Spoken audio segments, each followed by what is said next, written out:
Join Stella Academy, Goa's best coaching for IIT, JEE and medical exam preparation. Register today for Stellar Talent Search exam. Admissions are open for repeaters medical batch for NEET 2021. Hearing जे आसा आमी as per environmental norms म्हाका दिसता गोंयान आमचो ex chief minister आतांचो chief minister सगळ्यांनी आमचो by आशिल्लो तेणें प्रॉमीस केलें गोंयकारांक की दाबोली एअरपोर्ट हांगा उरतलो.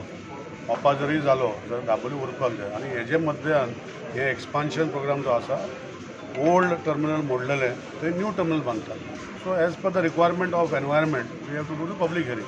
सो गोवा पोल्युशन कंट्रोल बोर्ड आमचे जे आसा ते 4 तारखेक पब्लीक हियरिंग करतले आनी वर्च्युअल पब्लीक हियरिंग आनी म्हाका दिसता पब्लीक हियरिंग आमी ऑलरेडी आमच्या वेबसायटीर घातलां की कितें एक्चुली करतले. सो लोकांचें जें एप्रिहेन्शन आहा तें हांवें आतां सिस्टम चेंज केला.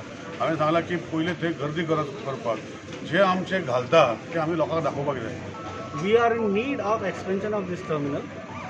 That expansion is being done for a very small portion, 86 meters we are going to expand, just because for the basic reason that we want to make some internal changes in the terminal setup. We know domestic passengers are increasing, so we want our domestic security hold to shift to a larger area and international to be brought to a lesser area, so that we are in a position to take care of our guests in a better fashion, better manner. Now, right now I am having 64 check-in counters. I am coming up with more 32 counters, so that check-in is fast.